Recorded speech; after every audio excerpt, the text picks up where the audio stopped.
Temps de llibres. Presenta Antonio Lozano. Ets amic dels llibres? Els coneixes només de vista o encara no has descobert que t'encanta llegir? Sigui com sigui, passa, posa't còmode i dona'ns una oportunitat, perquè ara al 91.3 de la FM, a tempsdellibres.cat i a ripolletradio.cat comença Temps de llibres, el programa que fa que t'entrin ganes de llegir-te a sobre.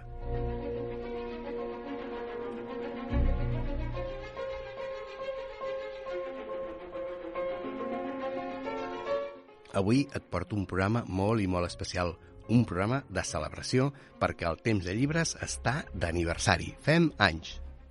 I, per celebrar-ho com cal, el nostre convidat d'avui és de primeríssim nivell i estic 100% segur de que el coneixes. Si ens segueixes a les nostres xarxes socials, ja saps de qui es tracta. I si no, només t'hauràs d'esperar uns minutets.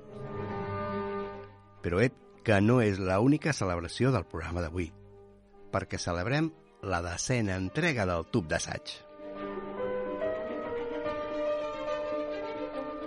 Des dels controls, com sempre, el Jordi Puy i el Sergi Requena piloten la nau, des del micròfon et parla l'Antonio Lozano i el vaixell, el que acabes d'embarcar, és un nou Temps de llibres.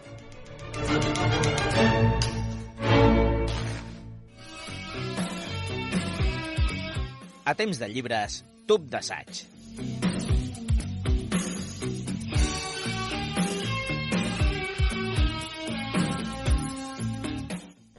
Com us he dit, aquest és un programa de celebracions. Nosaltres complim anys, però és que el tub d'assaig acompleix la seva 10ª entrega.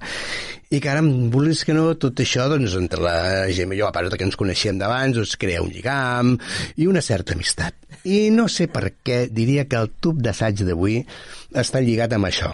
No amb les celebracions d'aniversari, sinó amb l'amistat. Primer de tot, Gemma, benvinguda, bona tarda, moltes felicitats per aquesta 10ª entrega del tub d'assaig. Hola, Antonio, moltes gràcies i igualment moltes felicitats per aquests 2 anys, que és una passada. I ara sí, va, explica'ns una miqueta de què anirà el teu tub d'assaig d'avui. Doncs porto un llibre que es va publicar fa un any i que tenia pendent de comentar, i que és La passió dels estranys, de Marina Garcés, editat per Galàxia Gutenberg. Dic que el tenia pendent perquè, com saps, fa un any vaig publicar una novel·la que també girava al voltant de l'amistat, per això ens vam conèixer. 100 hores per fer una mica. Gràcies. I quan vaig veure aquest assaig publicat, que es va publicar més o menys pel mateix temps, vaig tenir com un moment de pànic. A veure si em desmuntarà la novel·la. Ai, mama por. Amb el que m'ha costat d'escriure. Bueno, era una mica absurd perquè la meva era una novel·leta feeling good, com deia la nostra profe, i ella havia fet, la Marina Garcés, un assaig filosòfic. Però bé, em vaig quedar més tranquil·la quan el vaig llegir. Tot i que, vaig detectar que Marina Garcés posa l'èmfasi de l'amistat en un lloc diferent. Per resumir, allà on jo parlava de ser igual a l'amic, el que et fa ser amic d'algú és una certa igualtat, ella deia que no, que el valor està en allò que et fa ser diferent de l'amic. Mirem-ho de més a prop. Per mi, ser amic d'algú és el resultat, és molt simple, d'afinitat, una afinitat inicial, més temps que estàs amb aquella persona. L'afinitat és el que t'atrau, una dèria comuna, una mirada sobre el món, que és una mena de mirall teu, en realitat, i el temps és el que enganxa les peces i que fa que tinguis ganes de passar-hi més temps amb aquella persona. En canvi, Marina Garcés posa l'èmfasi en l'estranyesa, que és per això es diu La passió dels estranys. És a dir, l'amic no és un igual que et reconforta, sinó algú que et distorsiona, que et fa anar més enllà dels teus propis límits. A mi aquesta és una idea que també m'agrada, que quan la vaig llegir em va agradar molt, i que només se'n fa problemàtica quan hi ha relacions de poder pel mig. Confesso que m'ha costat anys entendre que no cal ser amic o amiga del teu cap. Tu no ets el meu cap, Antonio? No, aquí no hi ha caps.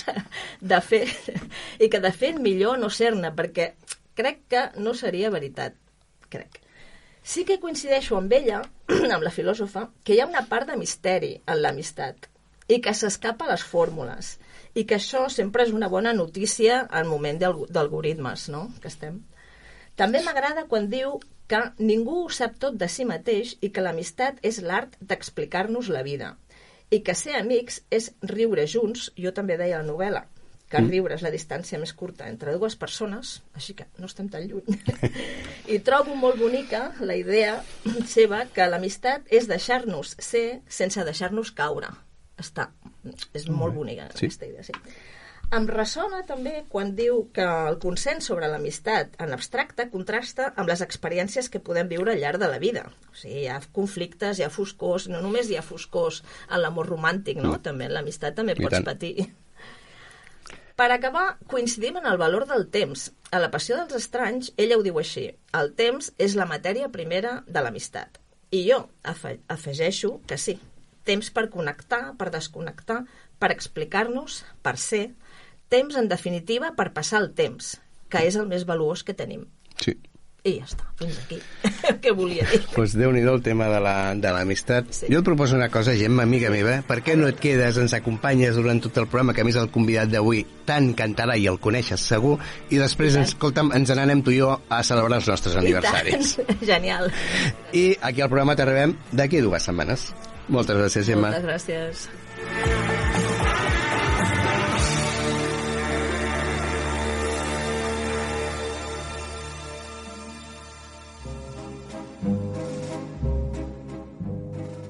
Temps de llibres, l'entrevista.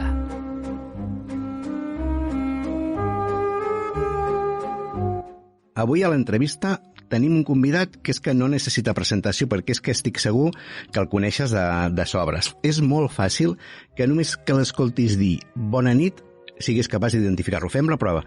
Convidat, podries dir només bona nit? Bona nit.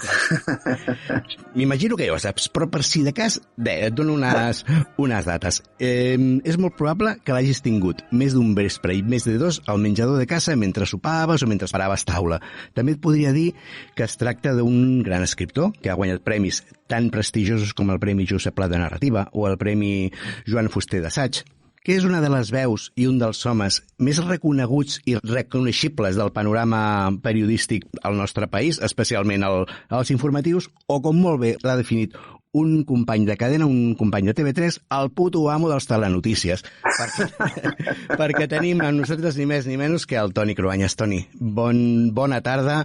Gràcies per dedicar-nos aquests temps, d'haver-nos fet un foradet per parlar de llibres. Només faltaria, moltes gràcies. Quina presentació, m'afalagues molt, la veritat. Escolta'm, lo del puto amo no és meu, eh? Que bo. Realment fa molts anys que estic fent telenotícies i sí, potser la sensació és una mica que estic allà totes les hores, no?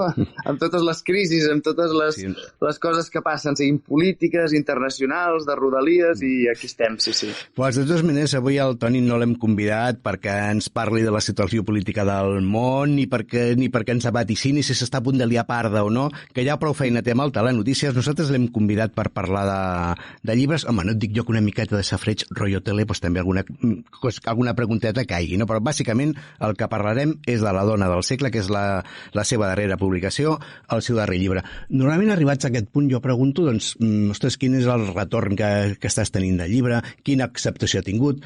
La dona del segle ja fa un anyet gairebé que està publicada i entenc que l'acceptació és molt bona, va ser dels més venuts a Sant Jordi, així que et canvio una miqueta la pregunta. Quin és el retorn que has tingut del llibre, però per part de la teva família? Doncs la veritat és que estan molt contents perquè és la història de la meva besàvia, de la meva àvia, de la meva tia. O sigui, efectivament és un llibre molt familiar i el retorn, diguem-ne que el retorn de la família hi va ser durant el procés. Ells em van ajudar a fer el llibre, em van ajudar a refrescar la memòria, em van ajudar a trobar documents.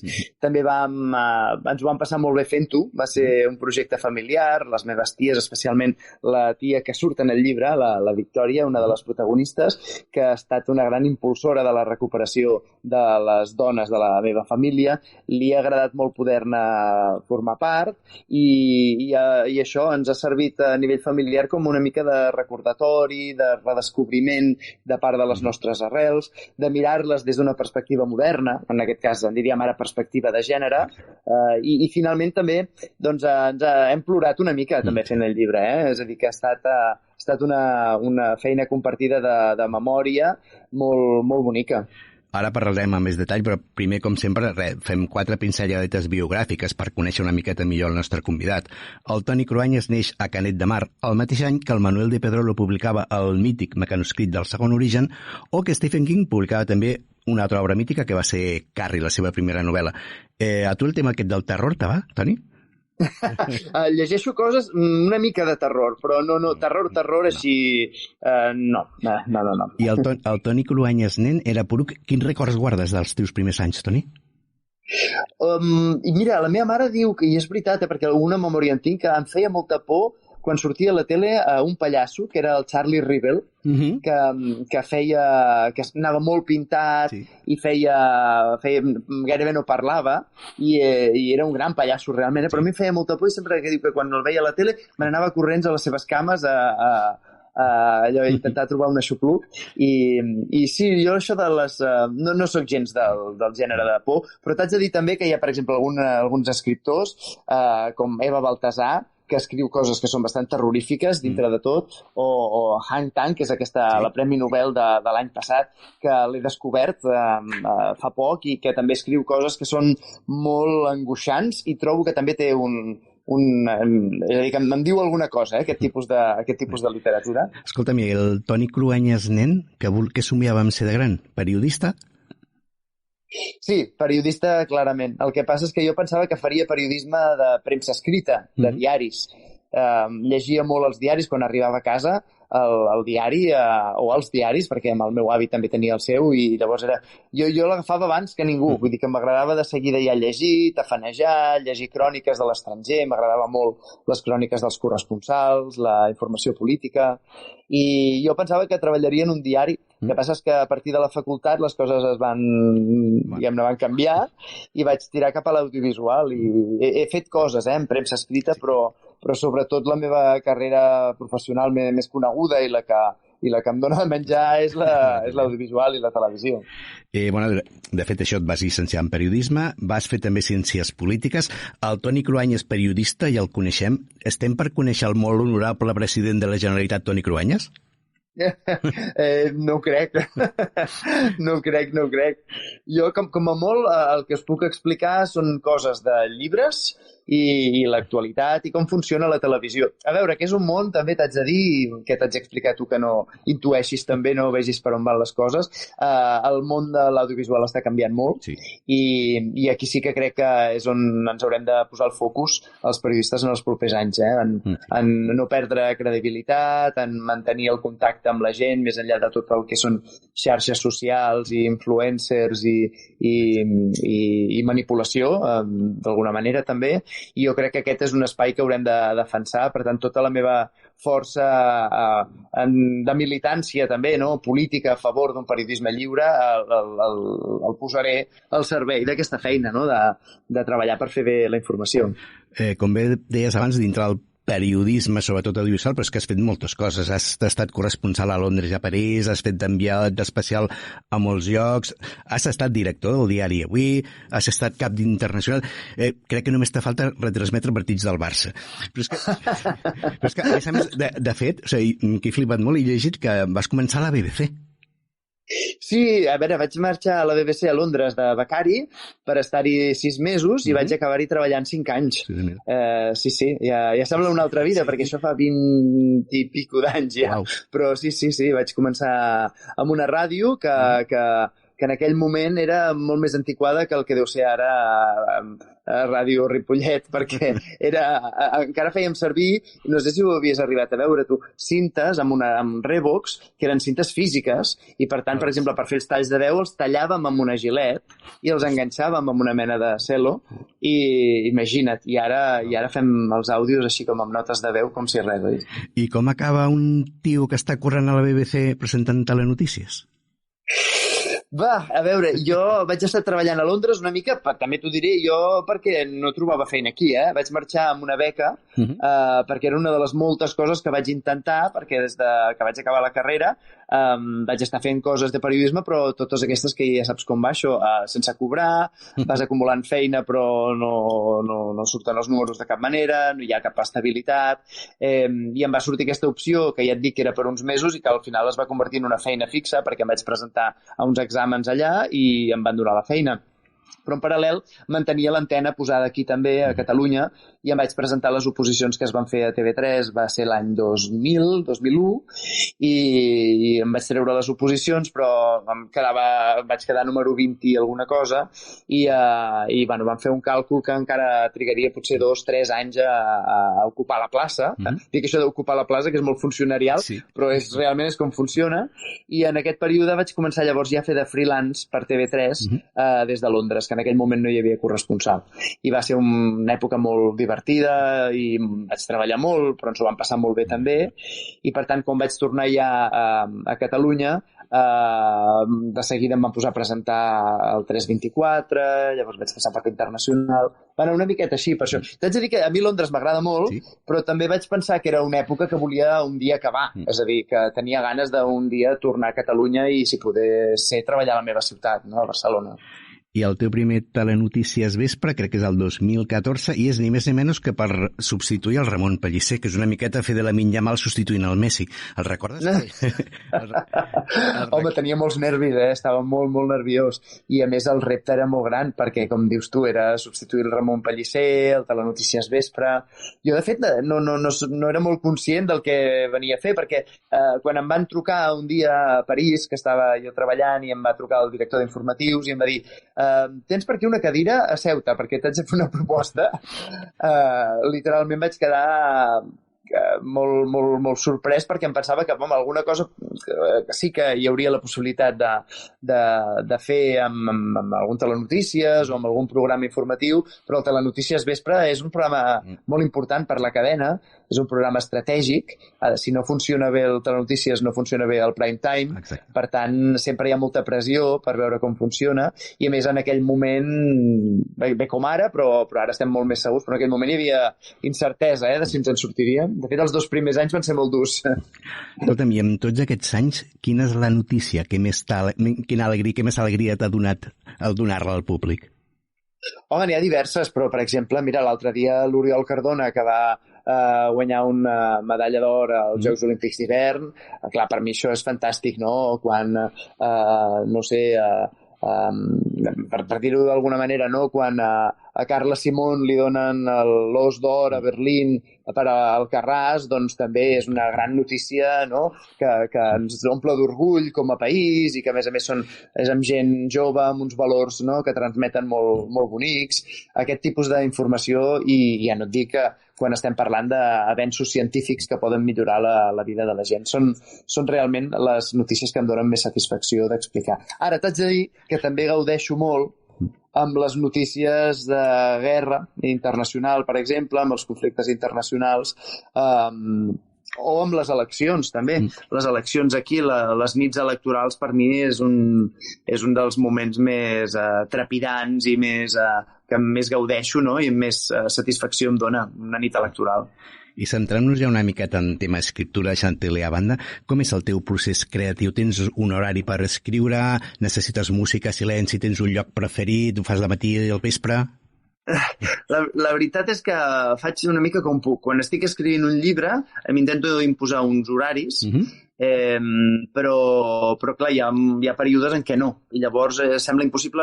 Dic, quan no estic escrivint penso, no sé com ho feia, perquè no sé d'on treia les hores quan estava escrivint, i quan ho faig doncs depèn. Ara, per exemple, els dimarts al matí i els divendres al matí doncs intento posar-m'hi. Me'n vaig a una biblioteca que hi ha aquí a la vora de casa, que és també una mena de disciplina de l'espai, no? De dir, bé, quan em poso aquí em concentro, quan sóc a casa només apareixen coses per fer i em distrec, i intento mantenir aquest ritme. És un ritme que no és l'òptim, Jo crec que és molt millor si algú pot posar-se a escriure i escriure, no sé, encara que sigui 3 mesos seguits, però dedicar-se a això i ja està. Saps? En canvi, això d'haver de fer-ho amb hores concretes i tan a poc, dificulta una mica tot el procés de creatiu i fins i tot pràctic d'escriptura, però no tinc més opció. Amb la feina i amb la família vaig desgarrapar el temps com puc. I ets d'aquells que, si estàs escrivint, entenc que no, perquè ja m'has dit que te'n vas a una biblioteca, però és d'aquells que li molesta que li diguin alguna cosa mentre està escrivint, que es desconcentra, que t'acosta tornar a agafar el fil? Mira, tant de bo fos només això, perquè a la biblioteca em desconcentra a vegades el mòbil, el telèfon mòbil. Intento posar-lo lluny, perquè jo em passa amb tot, a la feina, amb tot el mòbil s'està convertint en un problema, sincerament, per la concentració i per escriure una novel·la, escriure tota una història que té molts mecanismes, molts personatges, no? Moltes interaccions entre aquests personatges, de tenir el cap bastant clar, perquè si no té lògica, saps? No té sentit. De vegades, fins i tot per fer un telenotícies també has d'estar molt, molt concentrat, sí, perquè el relat s'entengui. Si no van passant coses, i clar, la nostra feina és endreçar-les, i per endreçar coses que van passant contínuament has d'estar molt concentrat. Abans d'escriure novel·les, que no són novel·les, més que res són biografies o memòries, havies fet llibres d'assaig. De fet, el que hem dit abans, vas guanyar el Premi Joan Fuster d'assaig el 2012. Quan arriba aquell punt que dius, ostres, la meva família, en aquest cas el teu avi quan va morir, té una història que jo la vull... necessita ser explicada, necessita ser coneguda, i jo vull fer aquesta història. En el cas del meu avi ve donat per una circumstància molt concreta, no? Que és la seva malaltia, l'Alzheimer, i després també la seva mort en una residència geriàtrica en plena pandèmia, allunyat o d'una manera que no és la que hauríem volgut tots, no? Allunyat de la família o amb molt poc contacte, bé, tot el que es va viure durant aquella època. Això em va portar a fer una feina com de restauració de la seva memòria o de fer una mena d'última adeu en format de recopilar la seva vida. Era relativament fàcil perquè ell havia guardat moltes coses, hi havia molta documentació i crec que era una persona que li hauria agradat, no? Tenia clarament la idea que el seu pas per aquesta vida li hauria agradat que fos... que hagués deixat alguna petja, no? I a banda de la petja que va deixar en el nostre poble, en el nostre entorn, en el record de la gent, aquest llibre era un homenatge que diguem-ne que els sentiments van passar per sobre de qualsevol aspiració literària, no? I la veritat és que se'm va obrir una porta que crec que és interessant, que és la d'explicar històries, no només raonaments, que és el que són els assajos, no? Sinó històries, tot i que crec que tot el que escric té un punt de teoria política o de corresponsal, no? D'explicar coses de com és el món en aquell moment o de com és el país, no? En el cas de la història de l'avi o de les meves àvies, doncs com era la Catalunya del segle XX i particularment de la guerra i la postguerra. I si no et vas conformar només amb fer el llibre, sinó que el vas presentar al Premi Josep Pla i a més vas dir el guanyes. Què et va dir la família quan van veure la història de l'avi, la seva història al final, a tot arreu? La veritat és que van al·lucinar, perquè mentre escrivia el llibre ells anaven dient, bé, però això a qui li interessarà, no? Qui pot tenir un interès en un senyor de Canet de Mar que era lampista? Sí que hi ha un moment, a ells els hi semblava, no? Perquè com que va ser alcalde i va ser alcalde de Canet al final, després del franquisme, el primer alcalde democràtic, van pensar que això era una petita heroïcitat que podia tenir un cert interès, però clar, la veritat és que la història que explico en el llibre és la història d'una persona, d'un nen, de la relació amb el seu pare, de la relació després amb la resta de la seva família, de com veia el món en aquell moment, les il·lusions, i el gran què, jo crec, d'aquell llibre, i també del següent, és el fet que molta gent s'hi pot sentir representat. Sí. És trobar una història molt senzilla, però que s'assembla molt a la història de totes les famílies de Catalunya d'aquella època. I una miqueta aquesta pregunta te l'he pensat fer-la per després. Dic, per què has trobat amb 3 dones, entre cometes, normals, que seria interessant, i jo crec que és precisament això el que dius, no? Perquè és la vida de moltíssima gent. Totalment. I el que sí que és un repte és explicar coses dels avis clar, des de la visió actual, no? Perquè tendim tots a jutjar les coses ens sembla, amb el cor a la mà, no? Que ho fem amb justícia, però clar, ho fem amb uns apriorismes del segle XXI, del que nosaltres ja sabem ara. Llavors, jutjar l'actitud de qui fos, però en aquest cas doncs, els avis i les àvies dels anys 30, dels anys 40 del segle passat, fins i tot dels anys 70, no? Hi havia una pregunta que jo em feia de cara al meu avi, i és com la generació que va pactar o viure o acceptar la transició van acceptar aquells canvis que van ser poc ambiciosos, no? Des d'ara pensem, home, quina qualitat democràtica tenim, quin exèrcit, quina judicatura, es va realment trencar amb el franquisme, però t'has de posar en la seva pell i intentar entendre que per ells, als anys 70, la Guerra Civil havia passat 40 anys, però era com si fos abans d'ahir. I la Guerra Civil va ser duríssima, i a més la van perdre. Per tant, és a dir, que posar-nos en la visió d'ells és molt important. I en el cas de les dones, a mi encara em va costar més, i també, per altra banda, la recompensa ha sigut més gran. La manera de reconèixer com vivien la meva besàvia, la meva àvia, pel fet de ser dones en la seva època, no? I jo, com a home del segle XXI, realment és molt, molt interessant i obre molt els ulls, no? a coses que no ens havíem fixat. Toni, estem a tocar de Sant Jordi. L'any passat amb La dona del segle va ser una de les novel·les més venudes. Amb La vall de la llum va passar exactament igual. De fet, crec que va ser la novel·la més venuda en no ficció. Aquest any signaràs? O deixaràs que la resta puguin vendre? No, jo crec que els de l'editorial em faran anar el dia de Sant Jordi una estona al matí, però jo treballo aquell dia i serà, suposo que 2 o 3 hores a Passeig de Gràcia sí que m'hi faran anar. Això et volia preguntar, dius, clar, tu fas el Telenotícies al vespre i imagino que no comenceu a les 9 menys 5 abans que heu d'estar unes quantes hores abans. Com tu fas si acabes de treure el llibre? Te demanes festa o tu vas combinant? Mira, l'any passat vaig demanar festa el dia de Sant Jordi, sí, si no, impossible, clar. No, normalment jo entro a treballar cap a la 1 del migdia. I el dia 24, quan tu fas el Telenotícies i tu ets dels més venuts, què dius? Vist això? No, ja, per sort, el Telenotícies del vespre del 24, ja a Sant Jordi ja no repassem llistats de més venuts, sinó ser el que presenta les notícies i ser notícia... És complicat. Sí. Jo al programa, la gent ja ho sap, que jo sempre tiro una miqueta cap a la meva banda i faig una pregunta relacionada amb l'accessibilitat dintre dels llibres. No sé si ho sabies, però els teus 2 llibres, tant La vall de la llum com La dona del segle, estan a la 11 en format Daisy, que és un format d'audiollibre. Però no sé si tu el tema aquest, no hi ha la 11 que s'encarreguen ells, però amb el tema dels audiollibres, que ara està molt de moda i que pot arribar a molta gent, ho controles tu d'alguna manera o s'encarrega directament l'editorial? Mira, la primera vaig fer jo l'àudio, és a dir, l'editorial se'm va encarregar i ells em van demanar posar la veu. I el segon ja no la vaig posar jo, la veu, però sí, hi ha una... Això dels audiollibres hi ha una demanda creixent i es veu que funciona bastant bé. Jo he escoltat alguns llibres amb àudio, pas que quan faig trajectes amb cotxe llarg, així més una miqueta... És com una bona manera d'anar llegint. Fixa't que a mi em costa més... O sigui, conduir, òbviament, no? Però que em costa molt estar escoltant un llibre i fer altres coses, em despisto moltíssim. I al final, per mi el requeriment és com llegir, seure, buscar el teu espai, buscar el teu raconet i dedicar-me a escoltar el que estic, perquè si no, jo sóc molt dispers, el cap m'abola i als 2 minuts dic, què ha passat? Ja m'he perdut, i haig de tornar cap enrere, saps? Ja.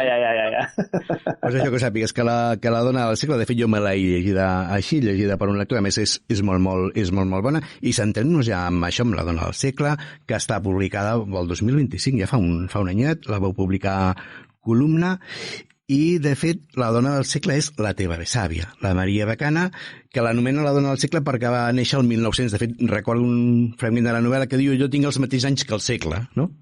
Ah, exacte, sí. Sí, la dona del segle.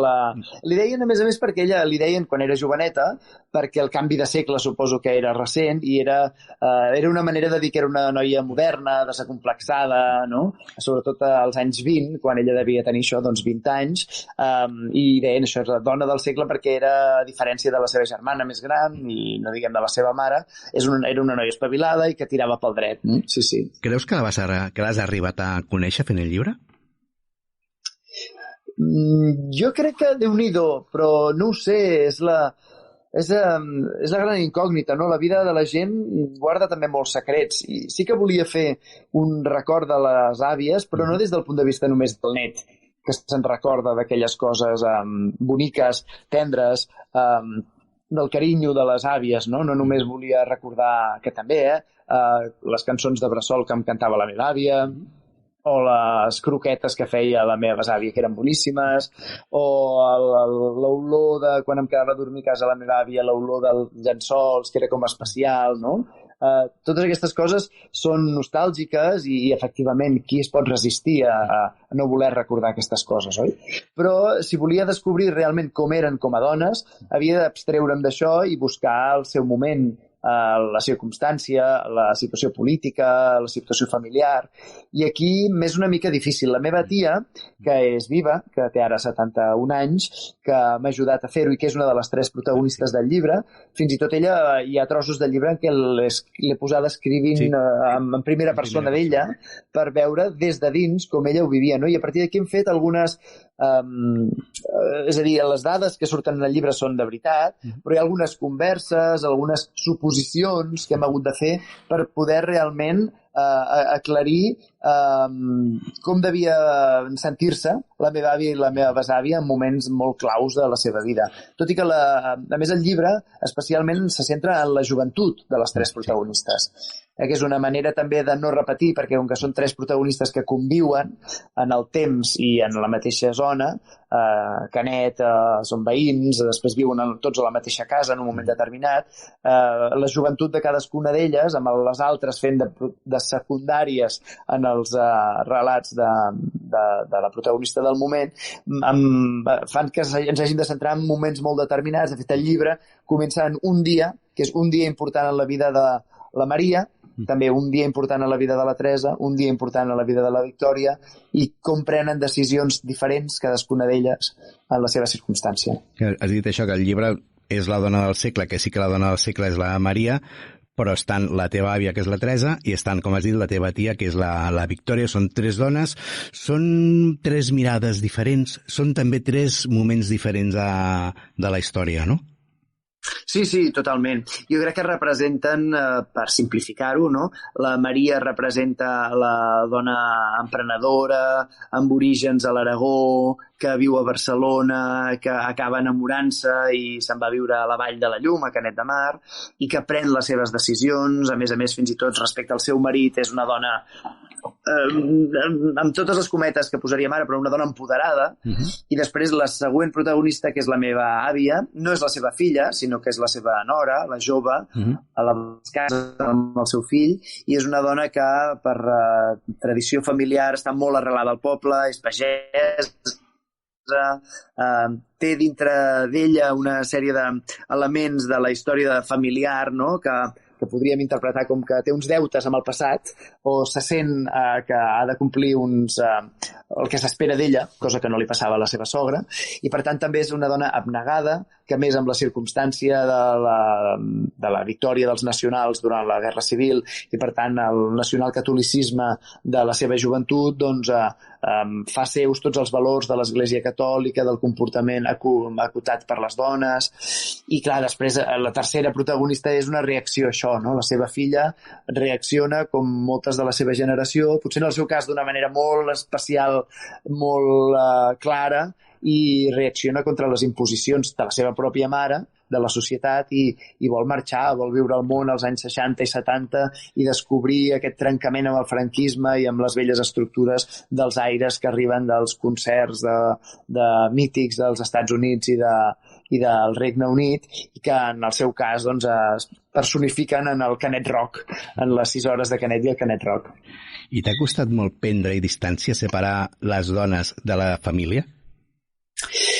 Una mica, sí, perquè a més, sobretot quan parlo de les meves àvies, de quan eren joves, dels seus sentiments, de les seves frustracions, clar, fa una mica de cosa pensar, no? Sobretot com a dones joves, doncs en casos, perquè en el llibre, sense que elles siguin protagonistes o víctimes concretes, però hi ha molts casos de violència masclista o de menysteniment de les dones en les 3, no? i de maneres diferents, amb intensitats diferents, amb circumstàncies diferents, però descriure això em fa una mica de pudor, no?, parlar de les meves àvies en aquests termes, imaginar-me-les com a dones joves i, per tant, dones que fan l'amor amb els meus avis, amb els seus marits, no?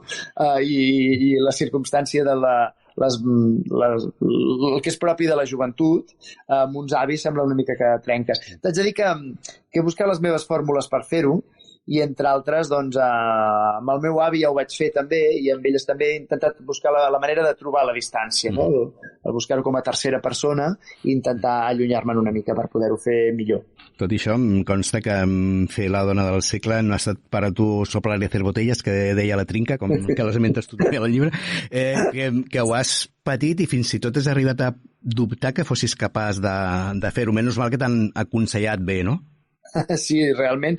A veure, el llibre està escrit amb tota la sinceritat del món i així és com puc dir que segurament és incomplet, que hi pot haver algun error d'apreciació, però també ho explico en el llibre, no? És a dir, jo crec que no sabia jo si la mirada de les dones de fa un segle seria jo capaç de fer-la sense l'ajuda, en aquest cas de 3 amigues meves que són periodistes i acadèmiques que han treballat amb el tema de la visió de gènere de la nostra història, com som la Montse Barderi, la Gemma Casamajor i la Gemma Ruiz, que totes 3 m'han ajudat molt, no?, a trencar alguns clixés, alguns esquemes i que m'han permès, crec, acostar-me més al que podia sentir una dona en les circumstàncies que van viure les meves àvies.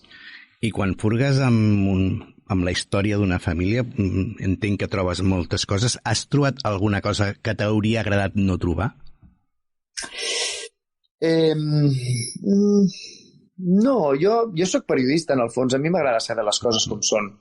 Per tant, prefereixo saber coses i intentar no jutjar tampoc, no? Sí. Clar, hi ha un element clau en aquest segon llibre, per exemple, no?, que és aquest acompanyament me'l va fer el meu pare. Clar, parlant de les dones i reivindicant el seu paper, és gairebé impossible no fer-ho recriminant coses als homes de la família, no? Els homes en general, però els homes de la família, els pares i els marits d'una manera especial. Però he intentat fer-ho sense ira, perquè a més el meu avi, el meu besavi és el que apareix una mica com més que els sasses, en alguns capítols, com alguna persona incapaç d'administrar-se realment, però està fet amb un cert carinyo, però és veritat, és a dir, les heroïnes són elles, per tant, en aquest llibre toca que els seus marits i els seus pares siguin antiherois, i he intentat fer-ho també perquè no volia entrar en una dinàmica ni de venjança ni utilitzant un to massa reivindicatiu, perquè al final es tracta d'explicar la vida, no de fer una tesi sobre el feminisme del segle passat, no? Hi ha tots els elements històrics per poder-ho fer, això també, però crec que l'he tractat de manera suau i de manera... Jo crec que ja és molt el fet de recordar-nos de les àvies i dedicar-hi temps, com per a més haver de fer una reivindicació que ens porti a ferides emocionals de cara a la resta de la família. Abans ho has deixat anar molt de passada, però a mi una cosa que m'ha colpit molt del llibre que jo desconeixia era tota la sèrie d'abusos que es cometien sota l'aparent disbauxa del Carnestoltes. Tu focalitzes a Canet, però segurament passava a molts altres llocs, no? Sí. Jo això ha sigut una sorpresa perquè de fet no està ni... Bé, sí que està escrit en alguna revista local que sí que s'ha fet, però és veritat que és una cosa que els historiadors tendien a amagar i també perquè no ho apreciaven en la seva totalitat, no? Perquè semblava com una cosa natural. Però sí, els abusos en festes durant l'època de la República o prèvia, ja et dic, després hi ha un altre tom en la segona protagonista que la història, els dolents, perquè ens entenguem, són els soldats nacionals. Sí. Però potser més sorprenent, això segon ja ens ho podíem com imaginar, encara que no se'n parlés, però el que és el segon, és a dir, el cas dels Carnestoltes de la República sí que em va sorprendre i al final es tracta de que agafaven les noies i se les emportaven en un portal i algunes, doncs, algunes ja els devia semblar bé, però d'altres directament les violaven, no? I no sé, abans has dit que te n'anaves a escriure a la biblioteca, estàs escrivint alguna cosa perquè podem tenir alguna cosa més del Toni Cruanyes a curt termini? La veritat és que he començat, però no n'estic segur. Prefereixo veure com evoluciona la cosa i veurem a veure si més endavant et puc donar alguna informació respecte a això, però crec que va per llarg en qualsevol cas. Prendrem paciència, va. Aquí al programa no tenim tanta història com la teva família, però sí que tenim una tradició que fem la família del Temps de Llibres, que és sotmetre els nostres convidats al pim-pam-test, que no és res més que unes quantes preguntetes de resposta ràpida que no cal justificar, però que si les vols justificar, per descomptadíssim que pots, vale? El pim-pam-test. Un llibre de la teva infantesa. El Zoo d'en Pitus, de Sebastià Sorribas. Un llibre que t'hagi marcat de qualsevol època. Jo diria que potser... no sé, 100 años de soledad a mi em va marcar, va obrir un camí de gaudir de la lectura.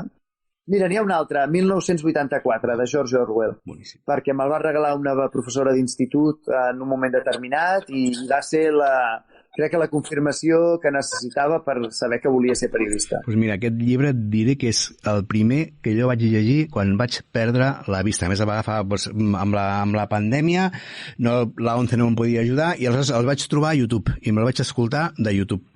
Mira, i realment és apassionant, és un llibre molt bo. Tens algun autor favorit? N'hi ha diversos, la veritat, però mira, ara, per exemple, dels últims hi ha Maggie O'Farrell, m'agrada molt, que escriu uns llibres que realment m'atrapen i just quan estava escrivint el llibre de les meves àvies em vaig llegir com 3 o 4 seguits, perquè és aquesta visió també d'una dona conscient del relat des de les dones i m'agrada molt, m'ha obert el món. Va haver-hi una època que m'agradava molt Paul Auster, també, com també Gabriel García Márquez quan era adolescent, em va agradar molt. Sí. Quin gènere t'agrada més llegir? Novel·la, la veritat és el que m'agrada més, però estic molt acostumat a llegir assaig. El que passa és que ara la novel·la per mi em serveix com una mena de refugi de cara a la meva feina. L'assaig normalment ho llegeixo de coses que m'interessen i sempre acaben anar vinculades al periodisme, no?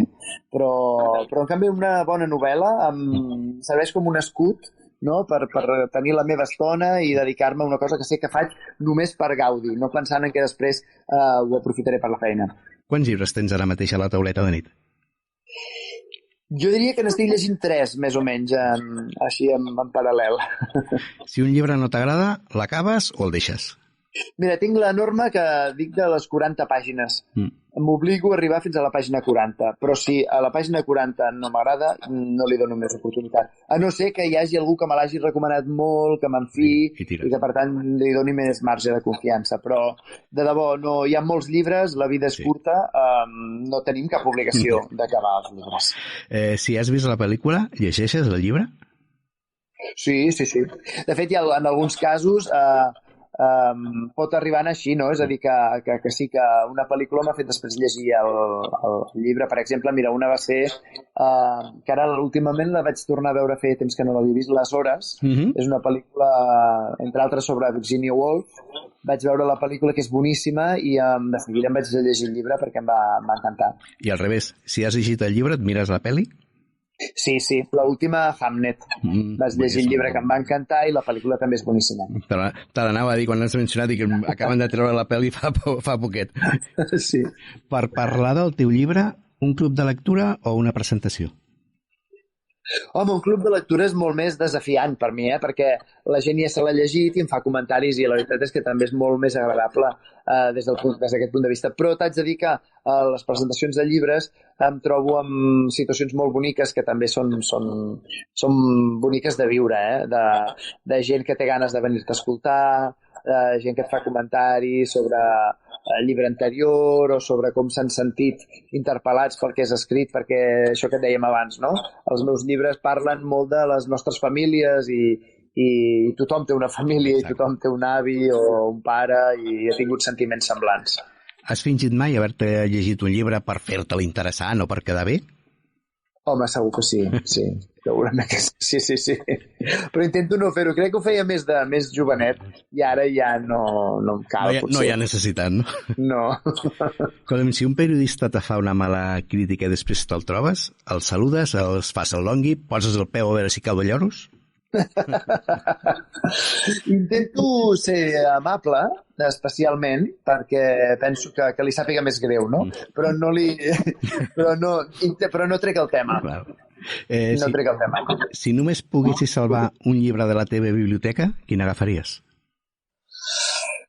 Un llibre i prou. No ho sé. La veritat és que em passa una mica que quan llegeixes un llibre i t'enlluerna, després perds una miqueta la referència de l'anterior i soc una miqueta així, com una mica passional, no?, de cara als llibres.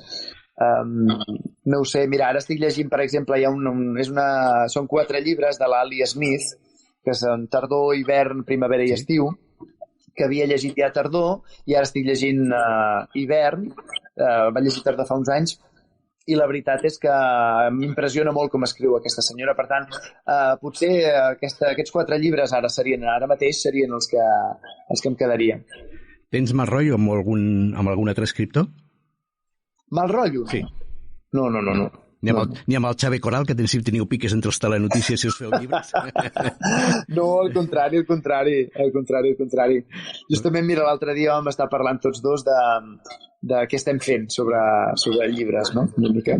I en Xavi us haig de dir que està més avançat que jo en el seu pròxim. Bueno, tu n'has tret un després que ell. Sí, exacte. De fet, l'any passat, sí, deu fer un any, vam tenir el Xavi aquí per parlar-nos d'Aprendre a esquivar les bales, ho hem passat molt bé també. Sí. Si haguessis de triar un escriptor, si poguessis triar un escriptor per fer un llibre a 4 mans, un escriptor de qualsevol època, amb qui t'agradaria fer-ho?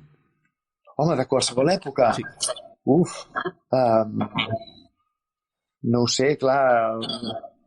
Home, mira, no sé, Stendhal, per exemple, potser seria com molt atrevit, però la cartoixa de Parma a mi em va impressionar molt. Potser, clar, l'altre, Gabriel García Márquez, és com un gran... Potser, anant més a la vora, perquè, no sé, Paul Auster, que ja és mort, sí, i que a mi m'havia agradat molt, i podríem escriure-la junts a Nova York, a més, no? Anar-hi a passar un parell d'anys, què et sembla el plan, eh? Xulíssim. A Brooklyn, a casa seva. Jo m'hi apunto. Ni que sigui per fer-vos els cafès. És aquesta la pitjor entrevista que t'han fet mai? No, de lluny que no. No pateixis gens, a l'inrevés. Estic supercòmode aquí amb tu. I a banda de la pregunta anterior, has mentit alguna vegada en una entrevista per quedar bé amb l'entrevistador? Crec que en general no, no, de veritat que no. T'haig de dir també que tinc molta sort, la gent és bastant amable amb mi, No sé si és pel fet que surto a la televisió o el que sigui, però de vegades em passa que fins i tot quan vas a una botiga o algú em diu, escolta'm, aquell botiguer és tan antipàtic, amb mi no sé. No, perquè treus lo millor de les persones, escolta. No ho sé, intento començar sempre amb un somriure i després a veure què passa, no? Pues aquesta és la darrera pregunta del Pimpantès, i arribar al final del Pimpantès vol dir també que hem d'acabar l'entrevista. Jo no sé tu, però jo estic segur que el públic i jo ens ho hem passat genial escoltant-te, parlant de llibres amb tu, i només em queda, escolta'm, que donar-te les gràcies per atendre'ns, per dedicar-nos a aquesta estoneta a parlar de llibres. A vosaltres, només faltaria un petó ben gros aquí a tots els oients de Ripollet, i a tu especialment, molt amable, de veritat, gràcies, perquè has sigut molt amable amb les teves preguntes. Doncs Toni, moltíssimes gràcies, i fins aquesta nit al Telenotícies Vespre. Gràcies.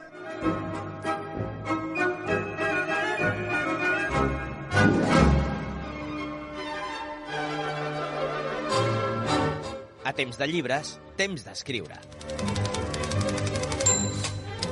La millor manera de cloure aquest programa tan especial, ja ho saps, és anar una estoneta a classe, a una nova sessió del taller d'escriptura, el temps d'escriure, que ens porta, com sempre, la nostra profe preferida, la Laura Comara. Laura, bona tarda, i de què ens parlaràs avui? Hola, bona tarda, Antonio. Primer de tot, per molts anys. Moltes gràcies. Molts anys de programa. Encantada de ser un dia més aquí donant consells per escriure. Avui parlarem dels recursos del temps, que és una cosa que sembla molt abstracta, no? Perquè quan parlem del temps, però en realitat és bastant propera.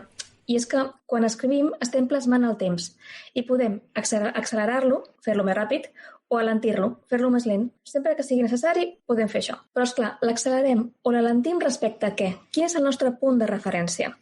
Doncs podem agafar com a punt de referència l'escena. Quan anem al teatre, veiem els actors a temps real. L'acció de l'obra sumada és igual al temps que els actors són a l'escenari i nosaltres al teatre. Esclar que podem canviar el temps i l'espai quan canviem d'escena. Doncs, per exemple, en un primer acte potser és primavera i veiem doncs, un arbre de flors i en un segon acte canviem de decorat i som a la tardor. Sí, podem fer això, però per fer això hem de canviar d'escena, almenys en un teatre més o menys convencional. Per tant, hem de tenir en compte que els temps que passen els actors a l'escenari coincideixen amb el temps real de la vida de les persones que som al teatre i també amb el temps dels personatges. Això és el temps d'escena. No és com al cinema, per això ho poso com a exemple al teatre, perquè al cinema hi ha molts talls, encara que no ens adonem, hi ha moltíssims talls. I de vegades al cinema també trobem muntatges amb el temps. No sé si recordeu el famós muntatge de Notting Hill que passen les estacions, que el Hugh Grant va pel mercat de Notting Hill i van passant les estacions. En aquest cas el temps s'està realment comprimint, perquè ens explica potser en una escena de, 40-50 segons, tot un any. Això al teatre no és tan habitual que passi. I aquest serà el nostre temps de referència, com dèiem, el temps de l'escena. En narrativa seria el moment en què els personatges estan parlant els uns amb els altres o estan fent coses. Un personatge passeja, o corre, o cuina, o estudia. Això és el temps de l'escena. El temps real és igual al temps narratiu. Però és que en narrativa no és tan fàcil. Quan jo llegeixo, el Joan va fer una crema de carbassa. El meu temps de lectura és inferior al temps real de fer una crema de carbassa. Ja m'agradaria a mi poder fer-la tan ràpid com llegir la frase el Joan fa una crema de carbassa. Tant de bo. No, tant de bo, sí. En canvi, un actor al teatre sí que faria la crema en temps real. Evidentment, no la faria de veritat, de vegades sí. Però veuríem l'actor fer la crema mentre està parlant amb altres personatges, mentre està desenvolupant l'escena. El veuríem. Si, en canvi, jo dic el Joan va fer una crema de carbassa, el temps s'està comprimint. En narrativa, pràcticament mai coincideix el temps real amb el temps narratiu. Sempre o bé l'accelerem o bé l'alentim. Quan l'accelerem, estem parlant del resum. Per exemple, l'exemple de la crema. Però podem comprimir-lo molt més. Si jo dic, aquell estiu no ens vam tornar a veure, vam coincidir al setembre a classe de música. Això seria un resum. I a més estem comprimint molt temps, 3 mesos, en una frase només. Els resums, per què els fem servir? Doncs normalment els fem servir quan volem donar informació al lector, però no volem detallar-la tant en forma d'escena. Imagineu-vos que hem d'explicar tot l'estiu segon a segon. Serien novel·les de milers de milions de pàgines. No podem fer això. Hem de fer servir el resum. Hem de comprimir el temps. Normalment fem servir un resum quan allò que estem explicant és relativament important, volem donar informació al lector, però no ens volem aturar. En canvi, el que sí que era molt important eren les dues escenes que trobem als dos extrems del resum. L'escena que passa abans i l'escena que passa després. Per exemple, els personatges es veuen l'últim dia de classe al juny i això jo ho explico en forma d'escena. Parlen, fan coses junts. Després faig aquesta frase, aquell estiu no ens vam tornar a veure, vam coincidir al setembre a classe de música i explico aquest primer dia que es tornen a veure a classe de música, això una vegada més en forma d'escena. Al mig el que hem trobat és el resum. Aquest seria un altre exemple. També podem fer servir el resum si volem canviar de ritme en una escena per crear sensació d'acceleració i evitar la monotonia dins de la història. Si sempre estem explicant les coses al mateix ritme, encara que siguin interessants, el lector acaba tenint una sensació de monotonia. Per tant, si tens moltes escenes, de vegades posa un resum al mig. Comprimeix una forma de resum només per canviar el ritme. Aquests eren exemples sobre com accelerar el temps, però clar, també podem ampliar-lo, alentir-lo. En aquest cas, el temps real és inferior al temps narratiu i estem parlant d'una pausa.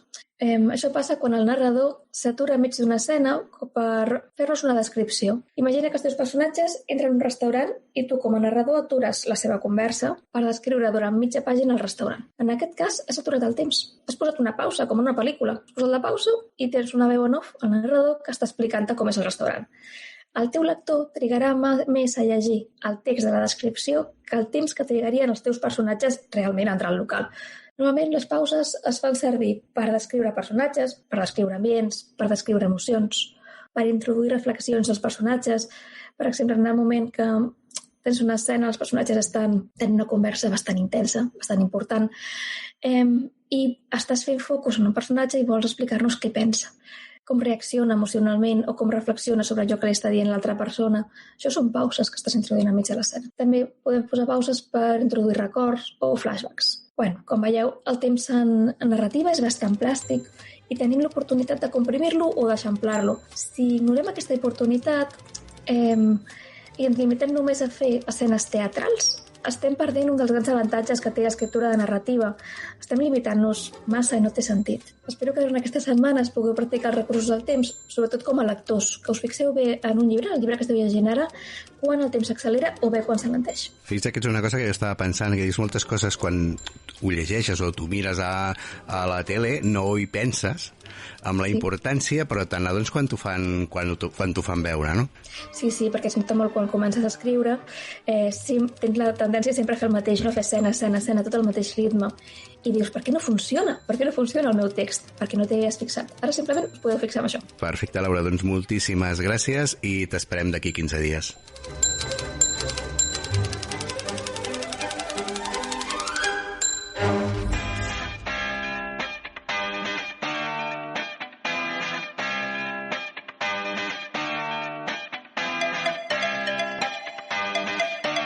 Ei, veus com no t'he enredat i el programa d'avui ha estat una celebració molt xula?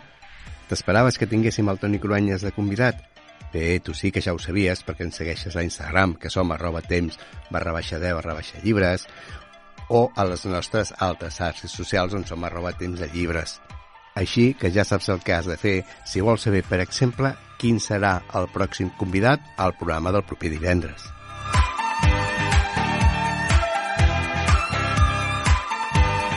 Recorda també que el dijous 26 de març a les 6:30 de la tarda torna el Temps de Llibres Live. Tornem a la Biblioteca de Ripollet i aquest mes amb un convidat d'autèntic luxe, el Roc Casagran, el que encara a dia d'avui és actual Premi Sant Jordi de novel·la i ens parlarà d'això, de la novel·la guanyadora.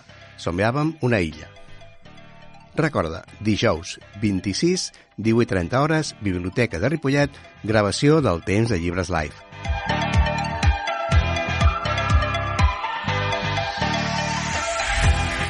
Mentre tot això arriba, ja saps, rep una salutació ben gran de tota la colla del Temps de Llibres i recorda, sigues feliç, llegeix i ens retrobem en el proper programa. A reveure!